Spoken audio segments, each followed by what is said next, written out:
It really ain't the place nor time to reel off rhyming diction. But yet we'll write a final rhyme while waiting crucifixion.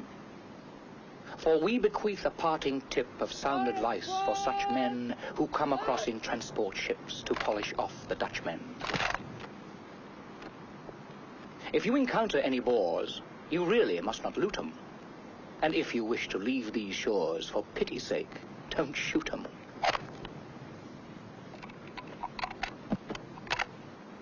Let's toss a bumper down our throat before we pass to heaven, and toast the trim-set petticoat we leave behind in Devon.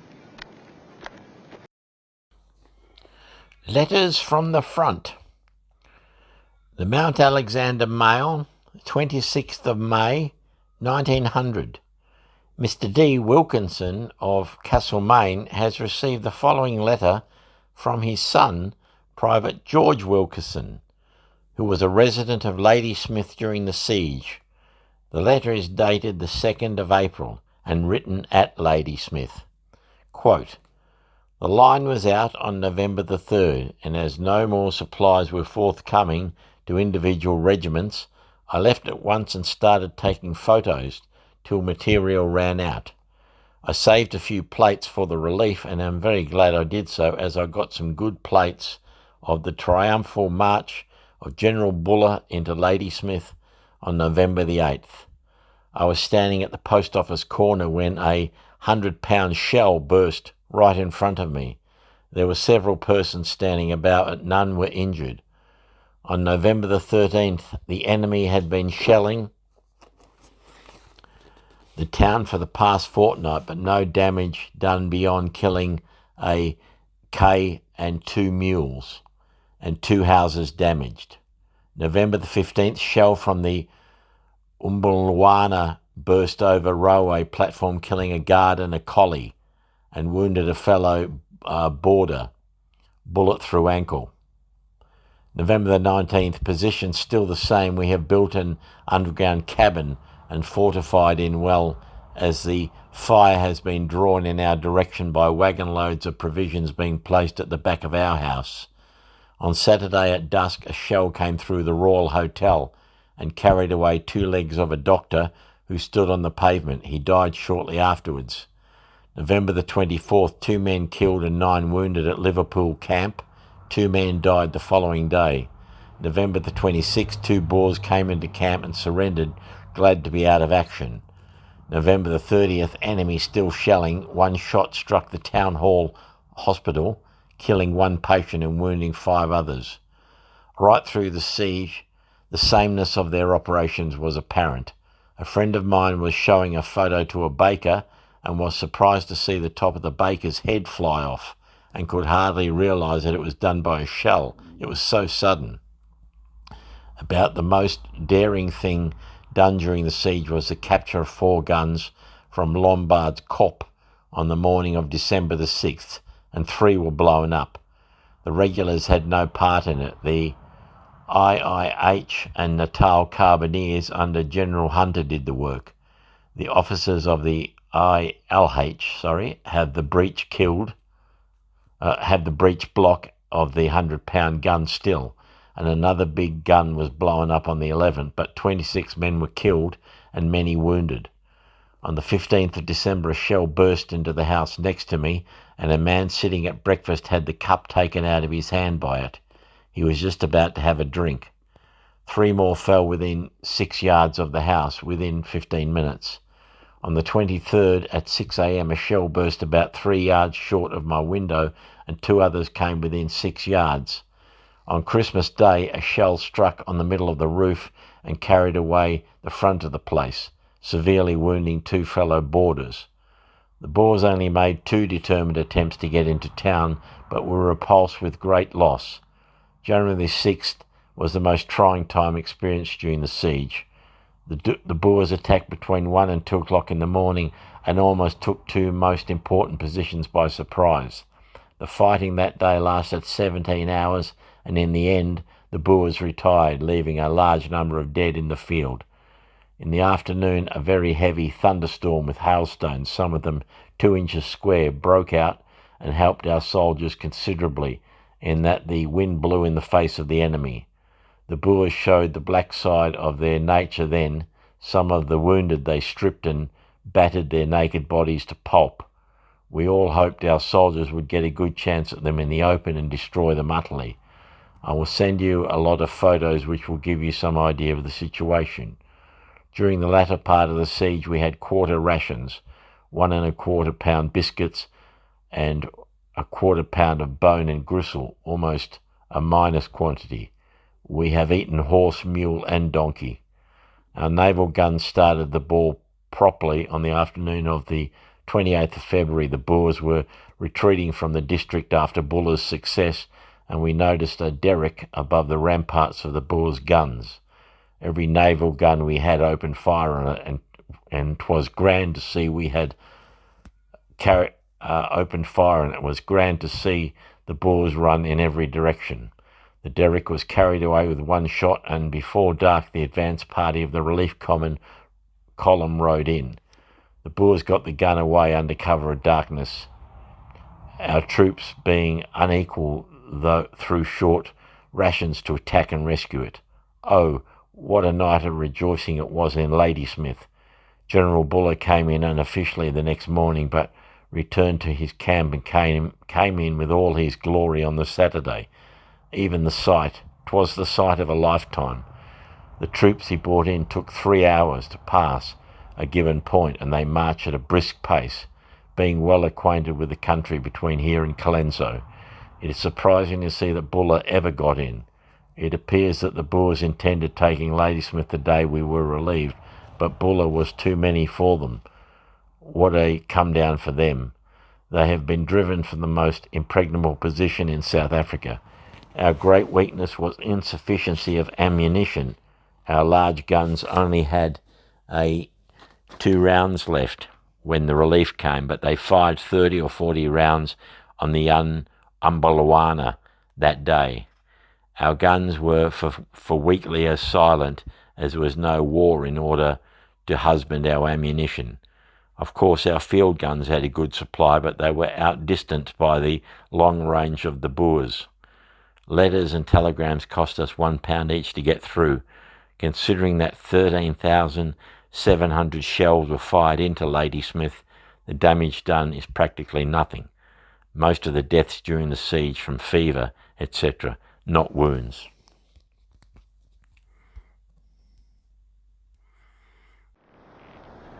So I'm here in Ballarat. It's a beautiful little place. Actually, it's not that little. It's a big central country town, about the size of Bendigo, and it's known as one of the few, if it's a battlefield you could call it that, but the Eureka Stockade was a place where we didn't have very many pitched battles in Australia. We had massacres with the Aborigines, but they weren't really commemorated. These days that's changing. But the Eureka Stockade was a group of miners from all around the world, Canada, Italy, America, England, that decided they were going to give the middle finger to the government. They were the anti-vaxxers of the day.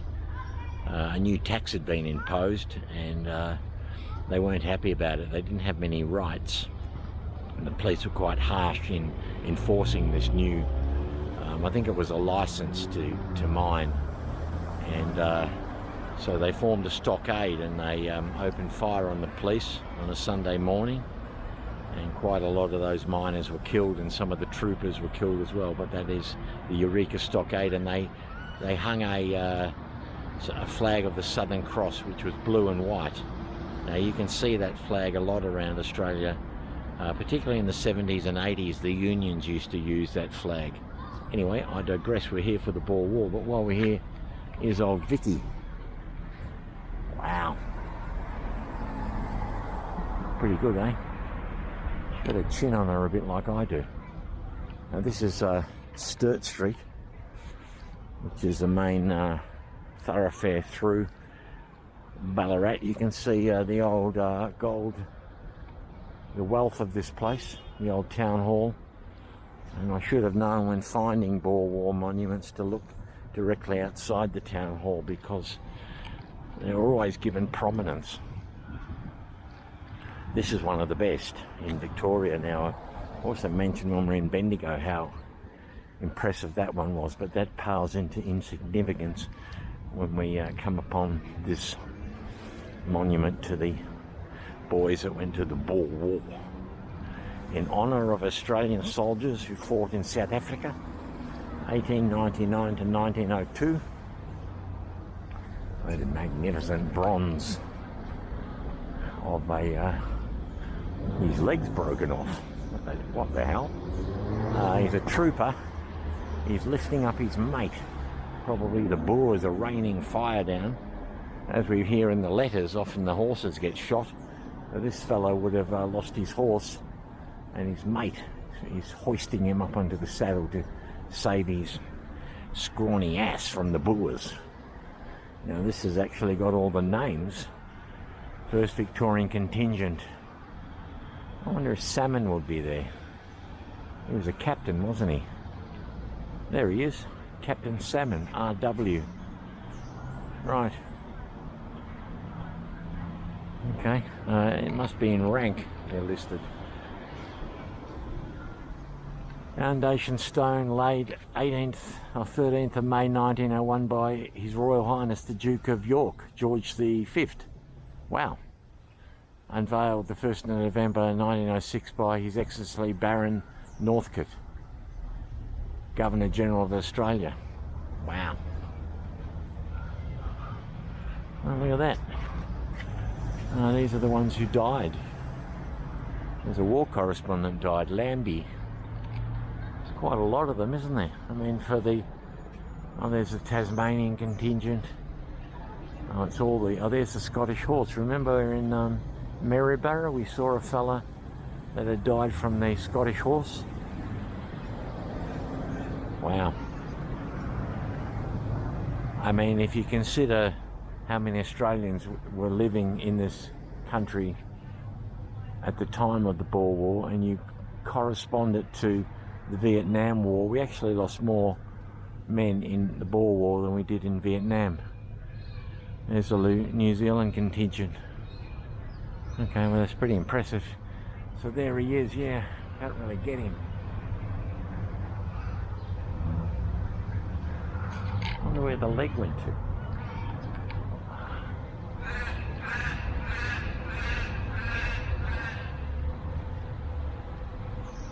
Up you climb. Wow.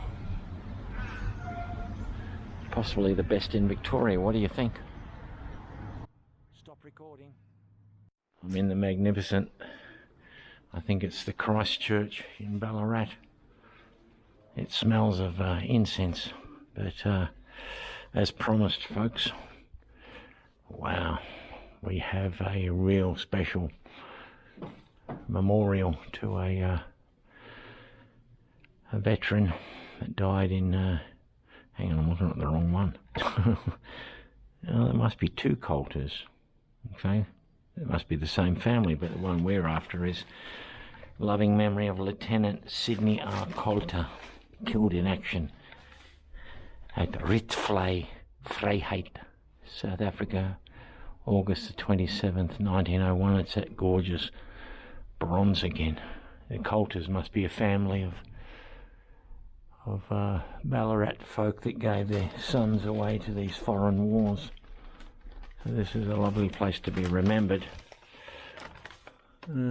Quite a few of them. I love the smell in here of that incense. Holy smoke. Alright, but there's another church with another memorial, I believe. So we need to go and find that now. Yeah, I'm still in Ballarat. Now I'm at the corner of Dawson and Sturt for this magnificent church. That is, I believe, St Andrews. And there's another Boer War vet in there. Oh, bloody hell, this doesn't look promising at all. Catholics are open.